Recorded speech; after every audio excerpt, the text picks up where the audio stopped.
playing the rules. Ain't the fame that I'm after when paying the dues. I've been through the pain that's reflected in the attitude. Might be winning now, but the thing is that I had to lose. So go and tell me what you really wanna do. And lonely at the top, cause there ain't a lot of room. Ain't no other option, that's all I ever knew. So I'ma get it poppin', you know how I'ma do. I've been down through the blood and the sweat. Guarantee you can know I'm a threat. I've been down through the blood and the sweat, and I ain't close to being done yet, I'm going all in. Yeah, I'm going all in. And I ain't close to being done yet, I'm going all in. Yeah. They know I'm going all in. What's up, ladies and gentlemen? It is your boy Niner Sickness with another podcast, the Niner Boys podcast, accompanied with my good friend Pete. How you doing, sir? It is a beautiful day on Victory Tuesday. Let's 49ers just handled business at home, and so much good stuff to talk about. You know, you had some little bit like not it wasn't perfect, but I mean, if you watched week one this week, nobody was perfect. So I'm thoroughly excited about this team and about what's going to happen this season. Absolutely, brother. No teams were perfect. It's week one. Week one, a lot of times you're rubbing off the rust of the offseason. You know, supposedly the Niners with a, Super Bowl hangover and blah, blah, blah. And listen, starting off this offseason with all the distractions that were there, the Trent Williams wanting a new contract, the Brandon Ayuk wanted to be traded, having these guys sign to the very last minute, then finding out yesterday, right before the game, that CMC was not going to go, facing a defense like the Jets. That's a lot of turmoil. And the Niners came out like true professionals, Pete, and handle their business. This is a team that is well made by Kyle Shanahan and John Lynch. This is why I kind of get a little annoyed when a lot of Niner fans want to sit there and fire either John Lynch or Kyle, and they don't realize how good this team. Any other team, brother, with all the distractions, would have probably faltered yesterday. Not only did we not falter, but we dominated this team without our best running back. Our backup that has never started, let's see, 28 carries for 147 yards, right between the teeth of that defense, bro. Come on. If this is not a Super Bowl caliber roster, I don't know what is. Yeah, I mean, I heard a lot of things, and I did an instant reaction show last night and talked about it. I talked about it a little bit, but we heard a lot of things coming into this season, and there was a lot of negativity. The vibes weren't right, and like all that kind of stuff. And I kept leaning on the culture of this squad and the leadership and the leaders in the building. And I told everybody, I said, I do not see what you're seeing a lot of the time. And specifically, I talked a lot about the defense, and that the defense was going to look much different this season. Everybody wanted to say that Wilkes this and Wilkes that. It wasn't his fault. All this other stuff. The scheme, it wasn't the same scheme as last. Whatever. What we saw yesterday was it was the scheme. It looked a little bit different. Can we at least agree? And you tell me, did it look different to you? I'm going to ask you first. So the vibe from the team, like I heard a lot about how Malik Collins and Javon Hargrave are the same guy. They're not going to be able to replace Armstead. Everybody's worried about the run defense, all that kind. And I talked about it all last season. It was the scheme. Yeah. And lo and behold, we watched the first game, week one, against a top 5 running back in the league, mind you. And the Jets were supposed to have a revamped offensive line that's supposed to end up being one of the better offensive lines in the league. And the 49ers held him to what? 50, was it 54 or 62 yards? I can't remember. 54. 54. They held Breece Hall, a top 5 back, to 54 yards.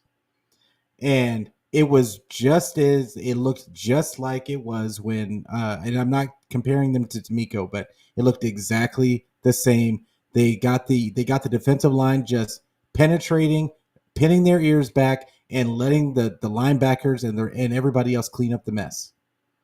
And that was the way. I don't know why we went away from it. I don't care. It's a new season, and we are back where we should be. We're back to playing physical football, and I'm, for one, am just very happy that we've gotten back to that identity. Yes. Bro, I just want to echo on that. I want to real quick just give props to Nick Sorensen, our new defensive coordinator. Woo! You saw the dividends right away on between him and Steve Wilkes. Listen, the Niners were kind of getting gashed in the middle and the outside a little bit in the first quarter. That big drive by Aaron Rodgers to Wilson for the touchdown. And what did Sorensen do? He adjusted. Mm-hmm. He made his adjustments, and he challenged the offense to do something different, and they couldn't. So I want to give kudos off to this guy. This guy's following the same pattern that D'Amico Ryan did. He's following the same pattern of Robert Saleh. And Robert Saleh, again, I'm not trying to be this ass guy that doesn't. I respect Robert Saleh. I liked him when he was here, but I always preferred D'Amico Ryan's defense a little bit better than Robert Saleh, a lot because of the adjustments that Robert Saleh didn't do into the second half. Now with Sorensen, I saw those adjustments. I saw the defense running crazy. That front line, Malik Collins, welcome to San Francisco, brother. That guy was a force. Hargrave was a force. And then Leonard Floyd. Floyd got his first sack of the year. Welcome Leonard Floyd. The dude was dominating. Nick Bosa, man, and I got a sack, but the pressure was ridiculous from the outside, Pete. And welcome, and I keep forgetting his name. Please forgive me, guys. Help me out, Pete. Our new linebacker that is stepping in for Greenlaw. Devontae. Is it Devontae? It's Devontae Campbell, right? It's Campbell. Devontae Campbell. Okay, to me, and again, don't bite my head off. I'm not saying he's Fred Warner. No, but the dude looked a lot like Fred Warner in some of those plays. He was out there sideline to sideline. The dude was busting his balls, and then Lenore, even George Odom. He had a couple of bad plays, but overall he handled his business pretty good. The secondary was great. We didn't hear too much about Ward, but a lot of times when you don't hear about a corner, it's not always a bad thing. That means he's handling his business. They didn't throw his way much on that side of the ball, right? Yep. Yeah, they didn't throw his way much. No, this defense, the Niners truly showed which defense was superior on Monday night. Our offense, listen, you may agree with me, Pete, or may not agree, which is okay. The fan base watching may agree with me or not. This is me, Niners sickness, personal opinion. But I think this was the best game I've seen so far from Brock Purdy. It's so I know what you're saying, and I see and I know what you're talking about. I do want to mention something that I saw in the comments. Nobody's crowning anybody week one. Correct. We're talking about the vibe. Yes. And the vibe is different. I talked about it week one last year, and nobody's saying that Wilkes didn't have good games. But overall, there was obviously a disconnect. And I'm not even saying he's a bad coordinator. He just wasn't a fit for the 49ers. And that's not up for debate. No, he wasn't. It was it just wasn't a good fit. That's all. And I'm not even saying it was terrible, because if you go off of points scored and all that other stuff, like all the advanced metrics, like the defense was still top 5. But at the same time, it wasn't what we were used to. The run defense was far and away worse than it had been in the past. And like teams were, it was more of a bend but don't break, and that's not Niner football, in my opinion. And it's not, at the very least, I can speak for myself and say that is not the style that I would like to see this team play. And I don't think it's the style that they're used to playing. What we're used to seeing from them is what we saw yesterday, which is just a bunch of them hitting people in the mouth and making them fold. And like that, and I think that's more of what we're talking about. But as far as what you were saying about, what was the question? That this I lost it. to my opinion, this is the best game that I've seen Brock Purdy play. Yeah. So Brock, okay. People are going to look at the stat line and they're going to say, "Oh, well, he didn't have any touchdowns. He also didn't have any interceptions." Like, but if you watched the game, like if you just look at the stat line, you'd be like, "What are you talking about?" But if you watch the game, there was obvious growth. Oh yeah, There was obvious growth in his decision making. He was willing to throw balls away, and when he should have, uh, he was just much more decisive. Like sometimes last year, he would feel the pressure of making a play and he would hold on to the ball.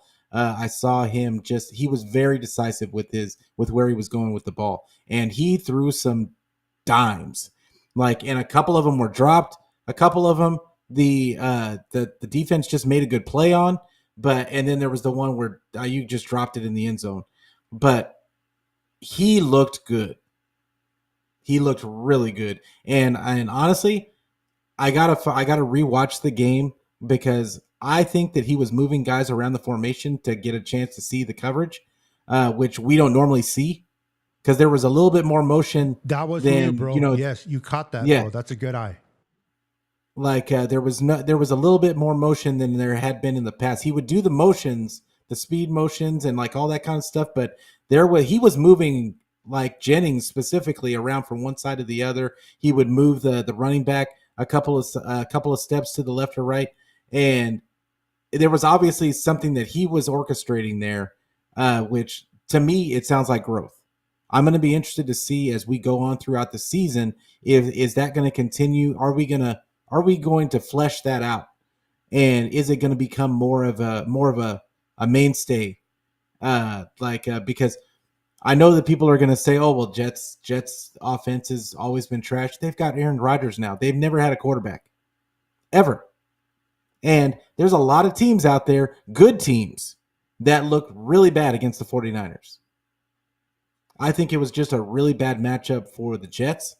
It is what it is. I thought it was going to be a much closer game than it turned out to be, because I wasn't counting on Sauce Gardner giving up. I don't know what that was. They said he was dehydrated, but I mean, you've got IVs on the sideline in NFL games, so I don't want to call him a quitter, but it didn't seem like he got tired of getting hit by freaking it was weird. Marshawn Lynch. Yeah, it was weird.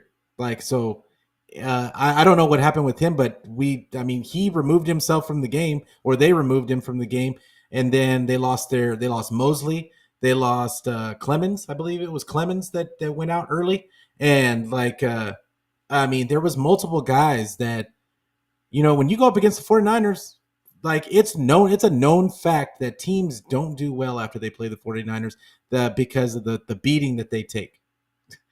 And I think that that's what we saw a lot of yesterday. So yeah, I was thoroughly impressed with Purdy and all the things that I was seeing. I saw absolute growth, and I'm really encouraged as to what we're going to see. Jennings being as involved as he was, I thought was huge. I don't know about you. I love Jennings, bro. Jennings is so underrated for what he is called to do. The guy, I think they threw it four times at him. He caught, or 6 times he caught them all. Huge plays, plays that we need. I love Jennings. I love his development in this offense, and I love that he's only getting better. with the Brock Purdy situation, and we're gonna answer some of the comments that I seen on there. One of them by Gannon Brown that I'm interested in. But Brock Purdy, you're right. If you look What at up, Damon? if you look at the stats, people might say, "Well, hey, Niner Sickness, what are you talking about? Hey, Pete, what are you talking about? He didn't throw for no touchdowns. He only threw for 230 yards, blah blah blah." But when you look at the film, when you look at his mechanics, you look at his footwork, you look at the way has developed from last year to this year, having that off season, not worrying about injury, you can see the difference. You can see the confidence in the throws. Some of the decisions that we kind of like, what were you thinking? He's not making them. At least, and again, we're not hyping anybody. There was one. Yeah, there was one. Yeah. Well, no, but again, he wasn't perfect. But for the most part, I mean, last year, even against the Pittsburgh Steelers, which he had a good game, stat-wise, was a better game, stat-wise. But he has a couple of those balls that he would have wished he would have gotten back last year.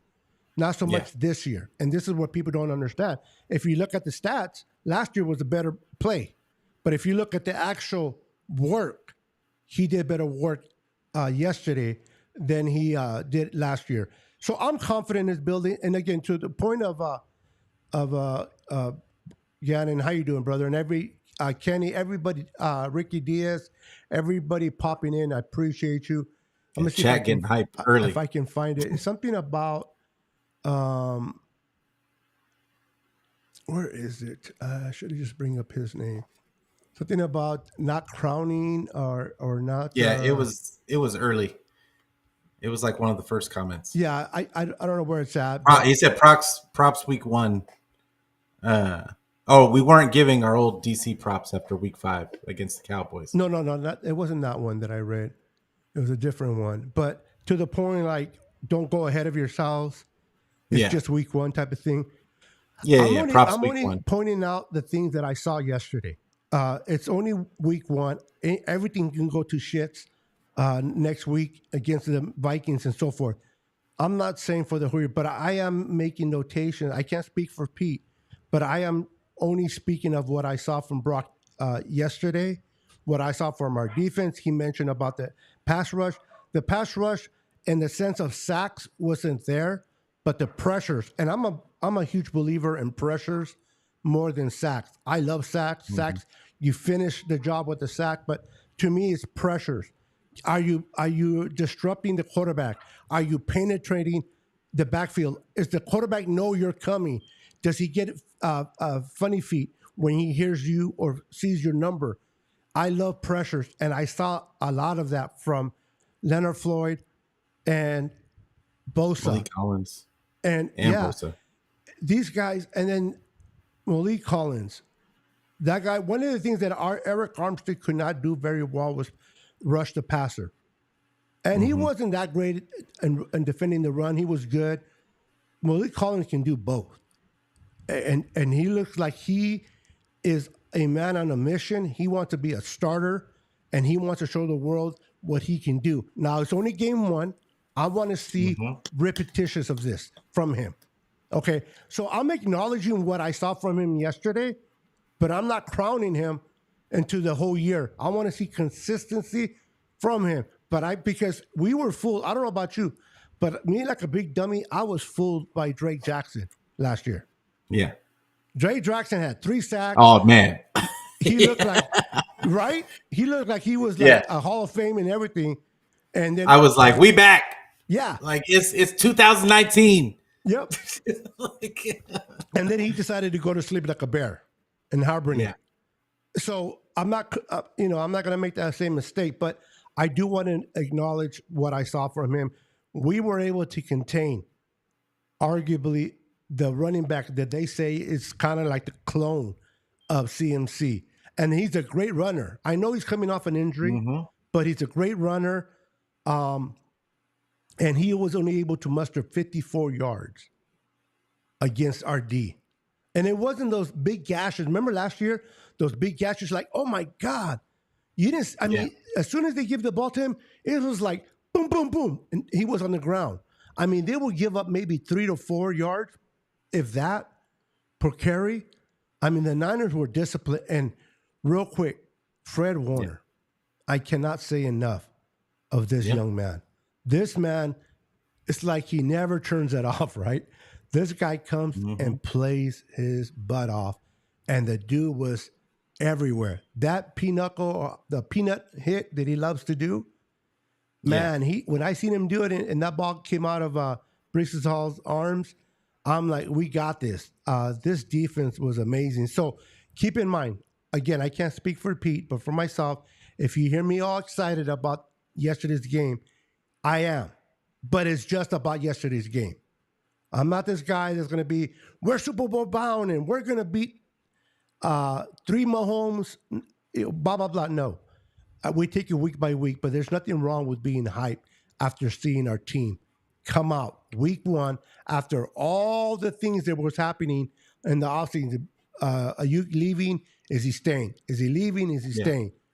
The whole Trent Williams, all that chaos, and the Niners came back in week 1 and just dominated. He didn't just win. And then props to your boy. I know he's only your boy because he went to the school you love in college. Jake Automatic Jake Moody. Hey, 6 out of 6. Come on. Give him some props. There was one that I was like, when he hit the upright and banged in, yes. Yeah. But even that one is away. That's when you know the kicker's feeling good, right? Yeah, that's when you know everything's going your way. But I got to speak on something that I said. So to answer Gamon's question right here, what did you think of the pass rush? I was good with the pass rush. You want to know why I was good with the pass rush? Is because Aaron Rodgers was getting the ball out in 2.23 seconds. That's the tweet I saw earlier today. That was the stat. Which is the quickest of any quarterback in week 1. So if that was the game plan, and that is consistently the game plan against the 49ers, is for teams to try and get the ball out as quickly as they possibly can because they know they're not going to have time. That he didn't have all day. There was a couple of dropbacks that he had where he actually had time. But for the most part, they put a lot of pressure on him. Every single defender across our starting defensive line had a 90 or better grade, if you believe in PFF stats. So I think it was an awesome performance by our D-line. I just loved Malik Collins, his performance and the penetration, it really speaks to what I said earlier about going back to what the 49ers do well, which is let these defensive linemen pin their ears back and just penetrate the line, get up the field as fast as you can, get off the ball and bring the energy, and then let these linebackers that are athletic as hell come and clean up the mess that's left behind. And that's why you see Devondre Campbell and Fred Warner all in the same place making gang tackles all over the field, is because they're no longer on islands like they were last year. They were put in coverage a lot last year, and they were stuck on islands. And when they missed a tackle, it was glaringly obvious. The 49ers missed tackles yesterday. But guess what? There was somebody right there to clean up the mess. Yep. So that is the difference in the scheme.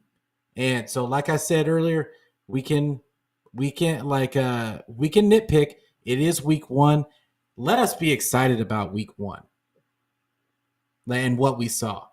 Nobody's crowning it. Nobody's saying that we're going to the Super Bowl and winning the Super Bowl tomorrow. Nobody's saying that, but let us enjoy today. Absolutely. The funny thing it was a great game. It was like you said, it was a dominating performance. Yes. And honestly, they should have beat him by more. If we make a couple of catches because Brock Purdy was hitting guys in the hands, then it's a worse beating. But they dominated, even not playing perfect. And think about this. One more thing. They were still missing CMC. They were still missing Trent Williams and Ayuk hadn't had any practice, no training camp, and no preseason. Then they were still missing Afanga. They were still missing Dre Greenlaw. they don't have their Pearsall isn't like their rookie, their first round pick isn't involved at all because God bless him that he survived the all the shooting and that he's in a good place. They're talking about him coming back on week 5, which is just crazy to talk about. Like after a man went through a life threatening ordeal like that. I mean, but big up to him. Like he was back to practice the next day. Like, I mean, it's this team has room for growth, and like the culture is the culture. I haven't even started talking to you about my guy JP Mason. That Beto, you know this. I've been talking about Jordan Mason for all 3 years he's been with us and pounding the table for this man, and he finally got a chance to show what he's capable of. I'm just happy to see it happen. I think the kid has mounds of potential. I still don't think we've seen the best from him. Oh, absolutely not. Absolutely not. And I love what he did. You know, you got to take advantage of every opportunity when it's given to you, and showcase what you can do. And that's exactly what he did. Um, What up, so, Rod? so for the teams that I mean, for the ones that are saying that we should kind of calm down, don't get too excited about the game yesterday. I'm going to say this: if we would have lost in an embarrassment matter yesterday, that would have been spoken highly of. I don't. I think I'm Sky for would have been certain falling. that I wouldn't have been hearing people say, "Oh, don't worry about it. Niner sickness, relax. It was just week 1. We lost." You guys would be talking so much shit about the loss, but yet you can't let us enjoy a dominant win. Am I right or am I wrong? Oh no, you on point. Like, but you can't mess with our vibes. You can't mess with our vibes. We No. happy today. Like, I don't care what anybody says. Like, I'm gonna enjoy this win. I thought that there was a lot of talk in the offseason, and I'm just happy to know that my common sense took over, and I know what I'm looking at when I see it. So it's nothing against any fan out there. Love all of y'all. I love everybody in the Oh, chat. I'm Love with all you of you there. guys for showing up. Yes. And like, let's just enjoy this team. Let's just enjoy this team and enjoy this football. And I said all season long, this team's gonna win games. They're gonna score points. Yep. Like, well, we have to worry. Let's not worry about the playoffs and stuff until it gets to that point. Yeah, But let's week by enjoy this week, team. brother. Week by week. Let's enjoy Yeah. this game. Let's talk about. Listen, if we lose next week, I'm not saying we will, but if we do, I'm pretty sure we're going to talk about the loss. We're going to talk about the things that went wrong. That's what we do Mm-hmm. here. But if the Niners dominate and they win the way they did against a very good defense, listen. We're gonna be high on it. Why not? We're Niner Mm-hmm. fans. Why not be excited about the Why not progression us? of Brock Purdy? Why not be excited? You Yeah. know, Ayuk did miss a couple of balls. That ball he missed was a dime. But I Oh, understand he wasn't in there. He's rusty. He'll get better within a couple of games. And for someone to mention about having CMC miss or rest, I think it was Kenny. I agree. I think we can go into Minnesota with Jordan Mason and go another week without. Now I know that's I not mean, what people with fantasy football want to hear. He's on my fantasy team, but oh, did I'm you? out. Yeah, and you can't. I couldn't change him out. Now, luckily for me, Yeah. I won. I won that. I won because I had so many points already that it didn't Yeah. hurt me. But it did suck that I couldn't rotate him because it was the last running back that I had, and Mason was already gone in my league. Somebody picked him up. You got to love those 49er fans that have to, when they draft, all they do is draft all the Niner fans. I mean, all the Niner players. And they don't realize that on the bye week, they have no players to play that week. But it Yeah. is what it is. Let's show a couple of videos and then we'll get into a couple of comments. I want to get your thoughts on these videos. I'm going to start off with a video from our boy, Trent Williams. He was interviewed and he shared a little bit about that. So let's go ahead and get into that screen real quick. Make sure I go to the right screen. Hold on. Oh,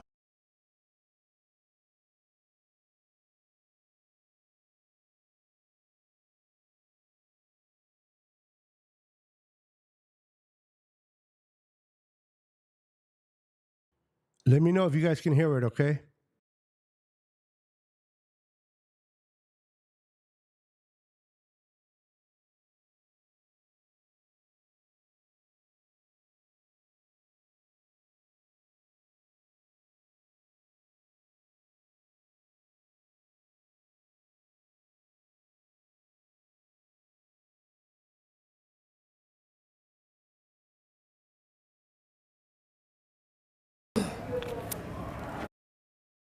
All right, first of all, we are with Trent Williams, who is wearing green for the money, which is appropriate right now after that restructured deal. But with that being said, and with the whole holdout, of course, I'm just curious how you felt out there with your conditioning. I was speaking to your O-line coach before the game. He was talking about a potential pitch count. Yeah, thought I'd be on a pitch count, but it didn't feel as bad as I anticipated. Got dehydrated, had to go get an IV, but that's about it. What was your thoughts just on how the offense took some time to get assimilated into the pace, because the Jets defense came out there, established themselves a little bit with that Quinnen Williams rush up the middle to Brock, but then you guys got more into a rhythm, especially with the run game? Yeah, obviously that's a great defense, so we knew they were going to come out firing. I knew that 95 is an amazing player, so we knew that he was going to be tough to deal with. But it's a long game for a reason, and one play doesn't make us. We knew we just had to continue to play our style of ball, and it'll break loose. What did you think of Jordan Mason out there? I mean, I was just passing by Drew Rosenhaus, and we were looking at Jordan Mason doing his interview after the game, and I was like, see, that goes to show all undrafted players out there that you can still, no, for real, go out there. CMC's not playing today. You get over 100 yards rushing. I mean, what did he show you today? He showed me that a couple years ago, so this ain't nothing new. Everybody around here know what he can do. So we knew that he was going to run the hell out the ball today, and I already figured he would have a successful day just because of watching him and seeing how hard he runs. It's hard for him not to be successful running that hard. So I was just curious too, what was your impression of Aaron Rodgers? Obviously coming out there, 40 years old, trying to come back from the Achilles. Obviously I know you play different side of the ball or what have you, but what did you think of just how he looked out there? He looked good in my opinion. We got a great defense. I think they were able to get to him a couple times, but he's Aaron Rodgers. He's a go for a reason.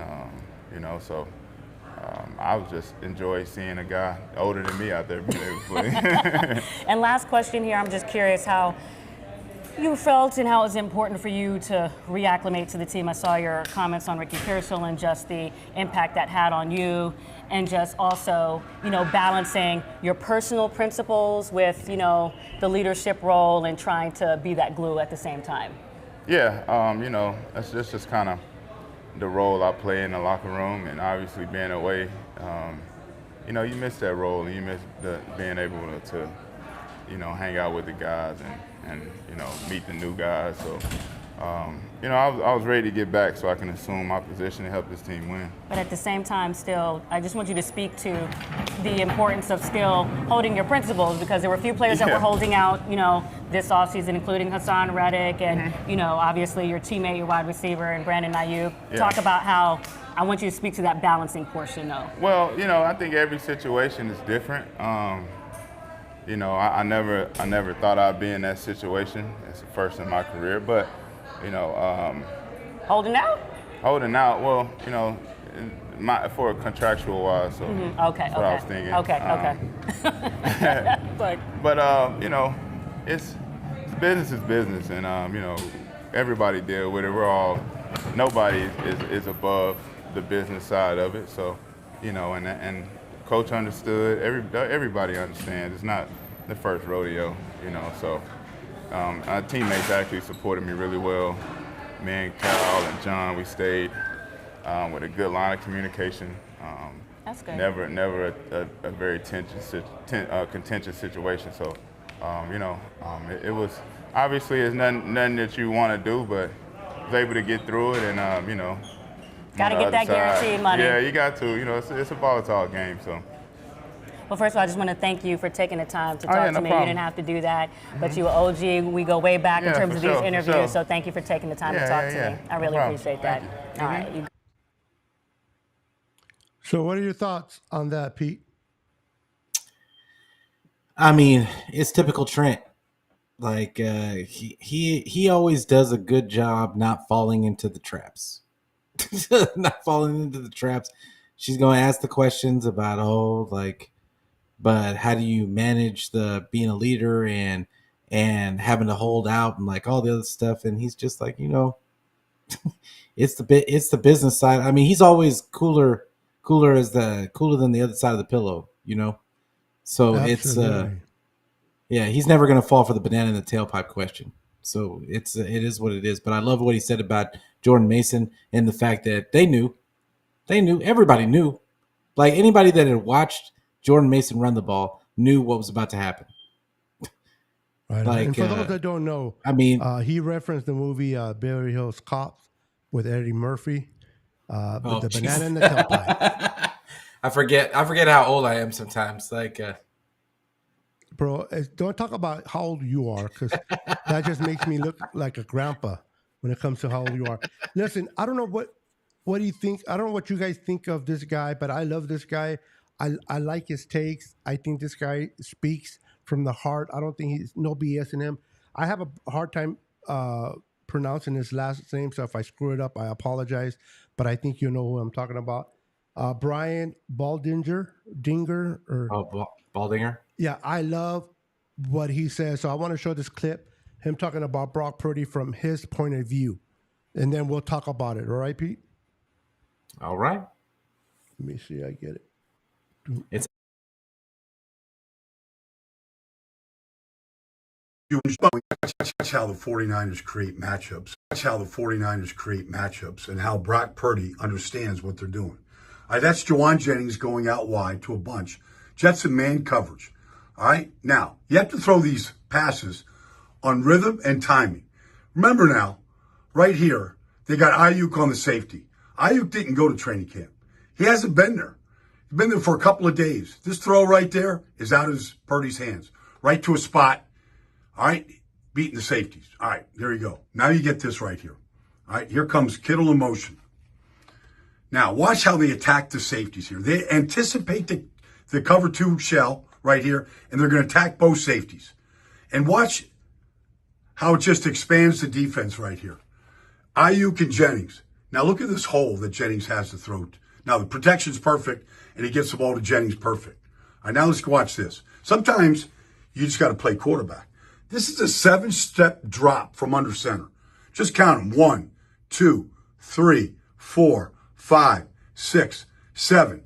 Now step up, hitch, step. But here comes Solly Thomas. Now you got to play quarterback. There's Ayuk. How can I get it to Ayuk right here? With Solly all over me. Oh, yep. Bam. 2nd and 9, 10 yards, first down. Got to play quarterback. Now you get this right here. You get this bunch here. It's 3rd and 4. Now, again, you got to play. You got to get the ball out of your hands, and you got to throw it with anticipation. They got exactly what they want. There's Jennings making the break at 5. The ball's perfectly thrown. Perfect. You can talk about all the systems you want. This is 2nd and 9, late 3rd quarter right here. Here you go. All the movement goes with Mason. Watch. Kittle, Pooney. Oh, that's Debo right there. Little fake to Debo, right? All the Jets are moving. The defense line doesn't know what to do. They don't know what to. They're just standing there. And here comes Jennings, wide open. I mean, it's everything. It's Purdy. It's the motions. If there's a shift, there's a motion every play. There's the design, and then they know exactly what they're attacking for these first downs. Now they can hear us. oh my god. So what's your thoughts? Yeah.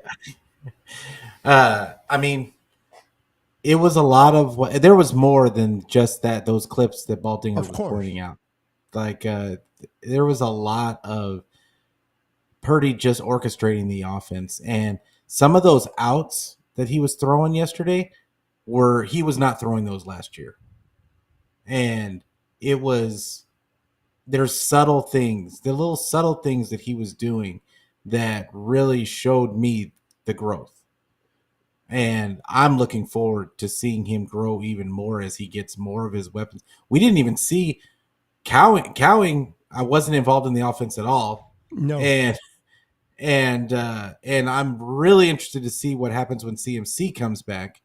But then when Pearsall eventually works his way into the mix, how do they work him in? But I'll tell you another guy that really impressed me in that game, which is third and Jawan. He's not just a third down guy. He is a really good route runner.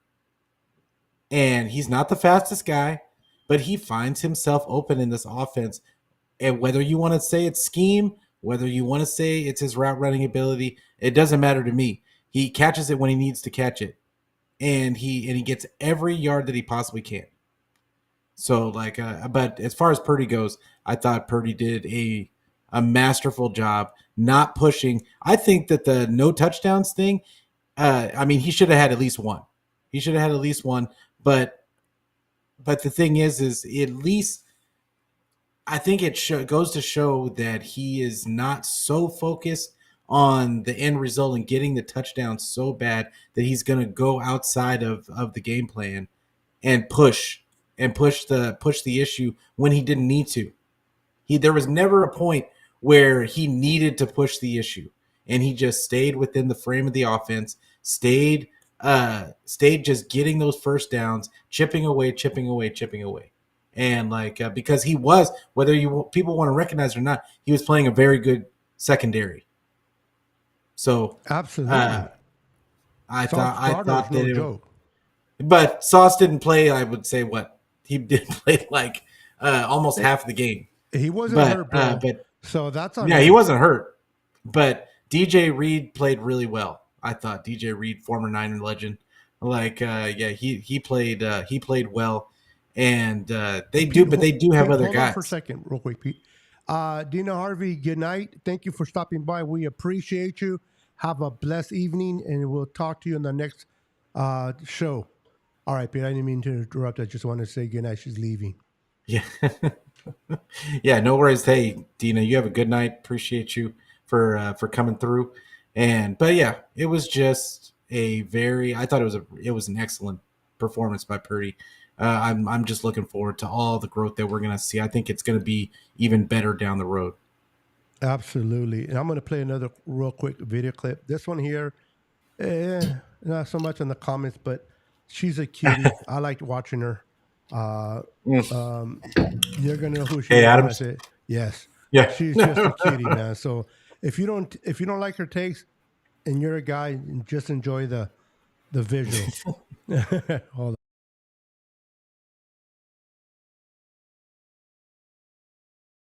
This was a Shanahan masterclass. He loves tormenting his former proteges. We talked to George Kittle about it. It'll be great to see Kyle Shanahan unleashed against Saleh, who he knows in and out. What a chess match that'll be. Wasn't much of a chess match, if you asked me. Shanahan's won 9 of 10 with his starters against McVay. 3-0 in the playoffs against LaFleur, and now he does this to Saleh? That's a woof. That is a woof for everybody else. And you got to give credit to Jordan Mason, star of the morning here. Third year back out of Georgia Tech. Most carries of any 49ers running back in Kyle Shanahan's entire tenure. He held that thing. Every time I looked up, 28 times, 147 yards, and a score. We saw Debo back there a bunch too. Hamilton and I were texting each other like, is this new? Is this what's going to happen here? He tied a career high with 8 carries. We talk about the Niners and their skill players and star power a lot, but this win, shout out to Kyle Juszczyk too, this was about physicality. And to do that to a Jets team and a Jets defense that boasts itself, that prides itself on toughness, that is an FU. That is about as big of an FU as you can give. It is clearly, they're ready to go. There's no distractions, loose end, Super Bowl hangover. Give me a break. Who's beating them in the NFC? I want to know. That is the biggest FU by Katie Adams. Who is beating? No, it's week one. But based on week one, she has a valid point. Listen, I was not, and this is not me just being a homer because I'm a Niner fan, but I wasn't really like, oh my God, look at the Eagles. They look good. Or look at the Packers. And the Packers have issues right now with Jordan Love. I'm glad he's not out for the season. I'm glad it's not as bad as they first initially thought it was. Good for that, for the Packer fans. But they got issues there. The Bears, the defense is good, but the offense is going to struggle with Caleb Williams. He's a rookie. Then you got Detroit that you got the Rams that had lost 3 offensive linemen, lost their a number 2 receiver in Puka Nacua, and yet still took the Lions into overtime. Now the Rams couldn't stop the run. If the Lions depended on it in that overtime? But at the end of the day, they took them to overtime, so they were not impressing. Other than the Niners, and if you're a true football fan, forget about Niners fans. Which team looked better in week 1? I have to say the Niners. Now, that can change in week 2, but we're talking about week 1, right? So, week 2, that can be a whole different story, and we'll talk to that then. But I think the Niners right now, off of 1 week, are the best team. And Kansas City looks like they're the best team. So if I can name the 3 best teams that I think are the best teams right now, it's Kansas City, Niners, and then the Ravens, in my opinion. I would say Niners, Kansas City, the other best team. I don't know if I would put the Ravens that high. I'm trying to think of the other teams. I mean, I guess it would have to be just because they went toe to toe with the Chiefs. Yeah, that was my point. Indeed. Yeah. Yeah. Like, I mean, I guess I just thought that there was no real team that even in that game, the Chiefs didn't look unstoppable. And I just think that the 49ers can beat anybody. I think it's all about the game plan, and I think that they have all the players to do it. And it's really just all about the game plan and all about the scheme and all about what your game plan is for that game. And are you going to get cute when you don't need to? That's really the answer. Otherwise, I think the 49ers have all the ingredients to be the best team in the league. There's no doubt in my mind. Yeah, the only thing that I personally think they can hurt the Niners this year is injuries. If the Niners can remain as healthy as possibly they can, the way they're playing, the way they're built, I don't see another team really pushing that. Detroit, in my opinion, might be the closest. But what I saw, and again, a lot of times teams look bad in week 1 and they just step it up. A couple years ago, the Niners were 2-5, and they went all the way into the NFC Championship. So things can change. So we definitely got to take things week by week. But based on what I saw, I didn't see any team out there. The Buccaneers looked okay, but they were very convincing. The Texans looked all right, but the Saints they struggled with the Colts and Richardson. Yeah. You got and the Saints. biggest surprise, the Saints defense for sure. Derek Carr, you're going to get your ups and downs. What kind of game are you going to get from him? But the team that really surprised me was the damn Patriots beating Cincinnati at home. They went into Cincinnati and that defense kept Joe Burrow and that Cincinnati offense to 10 points. I don't have anything against Joe Burrow, okay? But I've said over and over and over again that the only generational quarterback in this league currently, right now, is Patrick Mahomes. Everybody else needs help. But Patrick Mahomes is like the only guy out there that I can see just put a team on his back and he gonna get it done. No matter if he has the weapons or not. Joe Burrow, for the first time in a long time, didn't have these weapons. He had Jamar Chase and a bunch of nobodies. So I think it spoke to that a little bit. He wasn't used to not having his weapons. And his running back was Zach Moss. Yeah. I mean, it was like he lost all of his weapons all at once. So I think that's going to take it's going to take him a little bit of time to get acclimated to all of a sudden not having weapons. Just like it took Mahomes a little bit to get he didn't have the greatest. It didn't look like he was going to have the greatest seasons last season. And then he slowly but surely started turning it on at the end of the season. But yeah, Yeah, he's an outlier though, bro. That guy. yeah, he's he the can only. probably I'm throw telling it you, to he's the only himself and still win generational. the game. Yeah.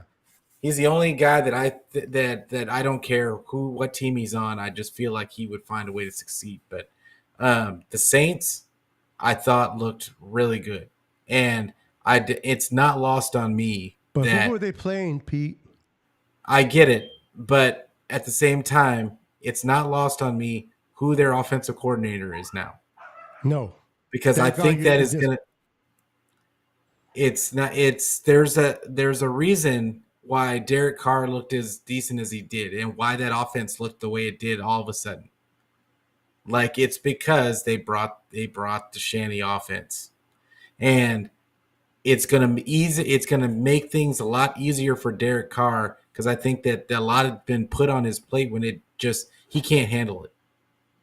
But I think that system is gonna make it a lot easier for him. It's gonna get Kamara out in space. It's gonna create space mismatches all over the field, because they've always had weapons. It was all about the scheme, and they didn't have a good scheme. And now that with them bringing that, I mean, they look like they were having fun. And I get it that they were playing the Panthers, but it doesn't matter. They're an NFL team. And I don't expect them to look like that all season. They're going to play some better teams, but they've got a defense as well. They've always had a defense. And that defense is going to keep them in games regardless. So, I just watch out for the Saints. That's interesting. That is interesting. Will the Niners beat the Vikings? Listen, all I can say about this, I think the Niners will handle the business. We can't lose to Sam Darnold. But I can tell you a little bit of history. The last time the Niners won in Minnesota, not necessarily the stadium, but in Minnesota, you're right, Pete, 1992. Let that sit in. The last time the Niners won in Minnesota. I was still in high school. Wow. You see, I am definitely older than you. I think I was already married. But no, I wasn't married. But 92, you said? 92. Oh, yeah, I was engaged. But anyway. I was a freshman. Wow. Yeah, I'm old. Thank you, Pete. I appreciate that. You're welcome. But I have to make myself feel better sometimes.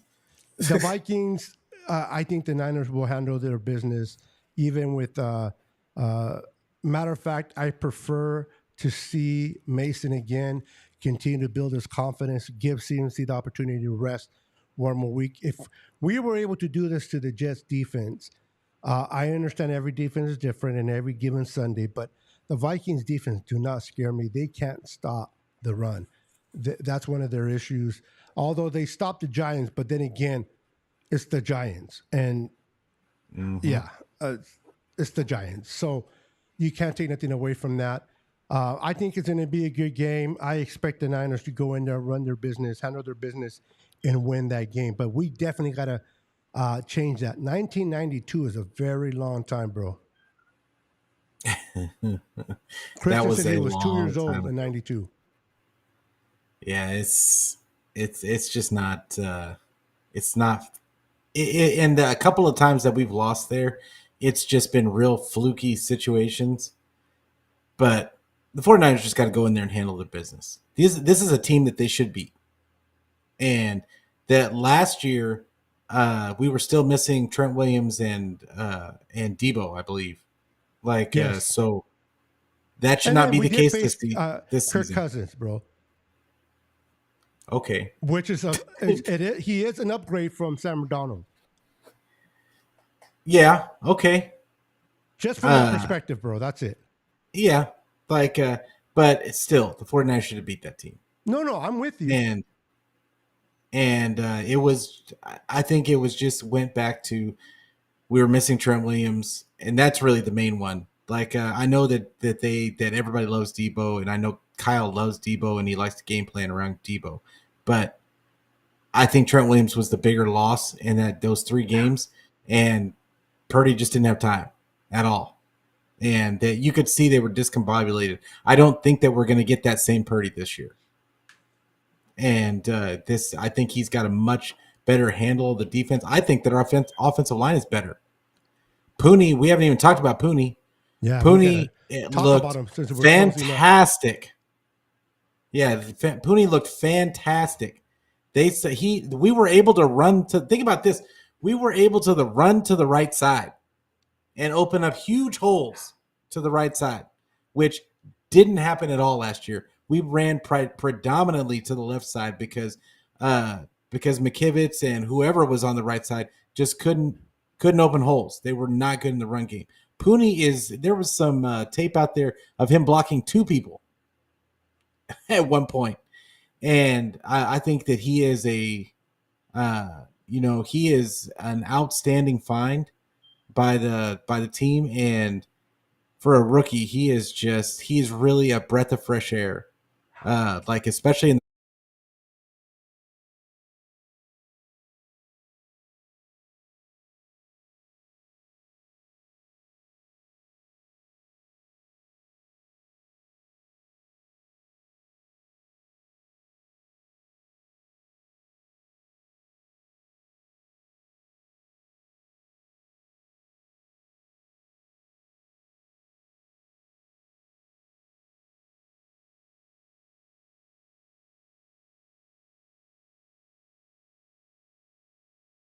It was real fun. I had a lot of fun. It's a fun team to play for.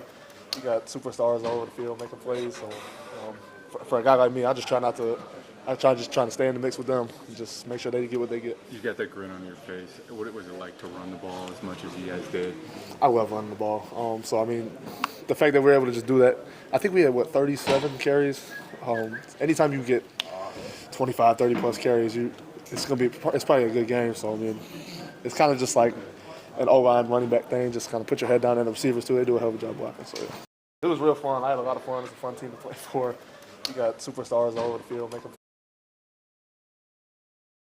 Oh, no volume? I heard it. You guys didn't hear it? Pete heard it. So if Pete heard it, Christian said no volume. Christian, did you forget to turn your volume on or take yourself off of mute? But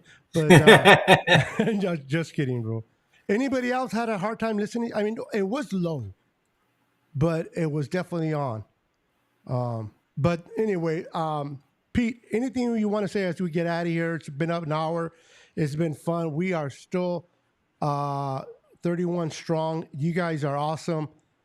Let us know what's happening on your channel, bro, this week.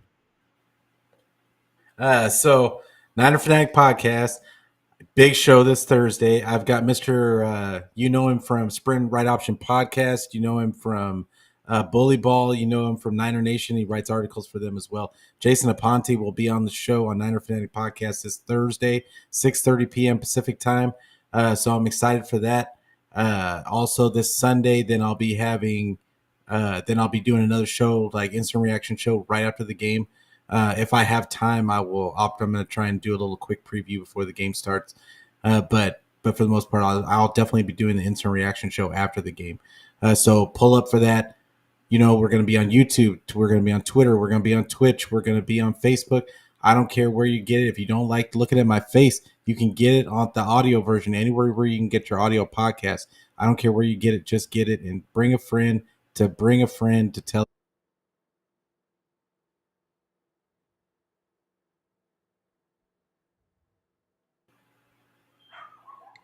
Go ahead, bro. And that's it.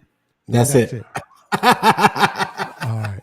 I just wanted to put all your channels on top of you so that they can see everything you got going on, brother. Oh yeah, I'm everywhere on socials.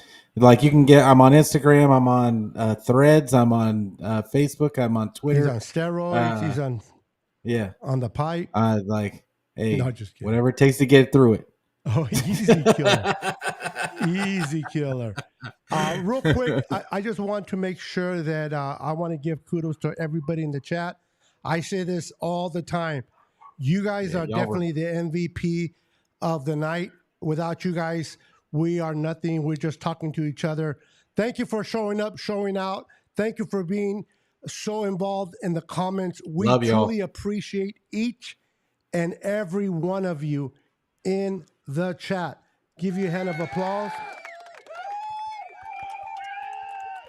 Thank you. Love thank y'all. you. Thank you. Thank you so much for tuning in. As for me, every Tuesday, I am here with Pete, my boy Brandon.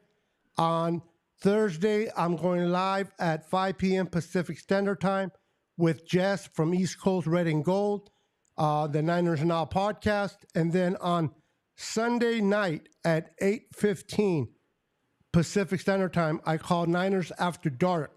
I go on by myself and we talk football, what took place the whole day of Sunday, talk about our other teams, and then definitely end in a good note by talking about the best team in the NFL, which is our San Francisco 49ers. So make sure you're tuned in. Make sure you're subscribed to all of our channels so that you can follow us, what we're doing, and make sure you hit the notification bell so that you will be notified when we go live. And real quick, do me a favor, guys. Please keep Brandon grandmother in your prayers. The reason why Brandon was not able to be on the show tonight is because, unfortunately, her grandmother fell and she is at the hospital, and he went to be by her side and show support. So please keep Brandon's grandmother in your prayers for a speedy recovery, and show him the love of the faithful. With that, Pete, it's always an honor talking with you football. I always enjoy it. Thank you for coming on with me today. Brandon, we have you in our prayers, brother, for your grandma's speedy recovery. Until next week at 6:30 p.m. Pacific Standard Time, come and join the Niners Boys podcast. We are out of here. Go Niners. Go Niners.